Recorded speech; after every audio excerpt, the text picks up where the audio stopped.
ఇది కేవలం సమాచారంగా మాత్రమే భావించండి. వైద్య నిపుణులను సంప్రదించండి. మెడ మీద నల్ల మచ్చలు వచ్చినప్పుడు చాలామంది ఇది ఇన్సులిన్ రెసిస్టెన్స్ వల్ల కూడా వస్తుందని చెప్తూ ఉంటారు.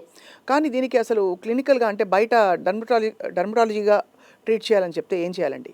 డర్మటాలజీ లాగా ట్రీట్ చేయండి. ఇన్సులిన్ రెసిస్టెంట్ మీరు చాలా కరెక్ట్గా పాయింట్అవుట్ చేశారండి. వాళ్ళ లైఫ్ స్టైల్ కరెక్షన్కి మనం చాలా ఇంపార్టెన్స్ ఇవ్వాలి. పేషెంట్స్ ఏంటంటే క్రీమ్ పెట్టుకుంటే తగ్గిపోవాలి అనే మైండ్ సెట్తోనే వస్తారు. బట్ స్టిల్ ఐ టెల్, మీ లైఫ్ స్టైల్ చేంజ్ చేస్తే ఒక్క క్రీమ్ కూడా పెట్టకుండా ఈజీగా తగ్గించేయచ్చు ఈ problem. That is really true అండి. అవును. ఒక్క క్రీమ్ కూడా అవసరం లేదు. పేషెంట్ వెయిట్ లాస్ అవ్వనివ్వండి, everything just goes away like that. అది first most important thing. And ఏంటంటే is patient missing out on something. Thyroid, hypothyroid ఏంటంటే అది one of the clinical marker అనమాట ఈ థిక్ అండ్ స్కిన్ రావడానికి. సో అలాంటిది ఏమైనా ఉందా మనం చెక్ చేసుకోవడం is other thing I suggest. Second thing, early diabetic marker అనమాట. ప్రీ డయాబెటిక్ మార్కర్ లాగా వాడతాం. So that is another way you have to check. PCOS particularly ఇప్పుడు ఇంకా వెరీ కామన్ అయిపోయింది పీసీఓఎస్. ఫీమేల్స్లో పీసీఓఎస్ కోసం కూడా డెఫినెట్లీ ఎవాల్యుయేట్ చేయడం ఇస్ ఇంపార్టెంట్.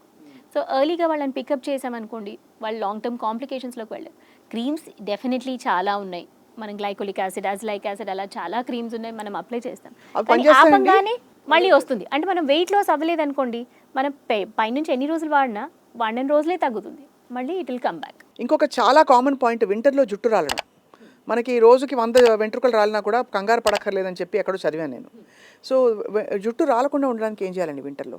యూజువల్లీ ఏంటంటే కొద్దిగా you can start using more protein food తీసుకోవడము, అండ్ ఆల్సో యూజింగ్ కండిషనర్ లాగా చేసుకోవడము.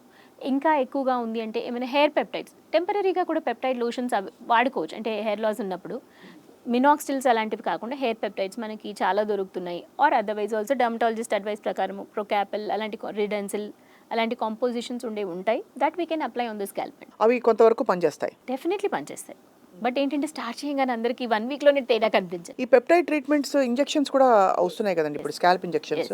అవి దాదాపు 4 నుంచి 6 సెషన్స్ తీసుకోవాలంటున్నారు. దానివల్ల ఉపయోగం ఉంటుందంటారా? కాకపోతే ఏంటంటే చాలామంది పెప్టైడ్స్ ఒకటి తీసేసుకొని వాళ్ళు ఇంట్లో తీసుకోవాల్సిన కేర్ తీసుకోవట్లేదు. So that is the reason they are landing up in problems. Many people are going for an easy fix అనమాట. ఇది తీసుకుంటే ఇంకా రోజు పెట్టుకునే తలనొప్పి లేదు. అవును అవును. సో ఆ రీజన్ కోసం తీసుకుంటారు చాలామంది. అలా కాకుండా మనం యూజ్ చేసే హోమ్ కేర్తో పాటు ఇది చేసుకుంటే డెఫినెట్లీ గుడ్ రిజల్ట్స్ వస్తాయి.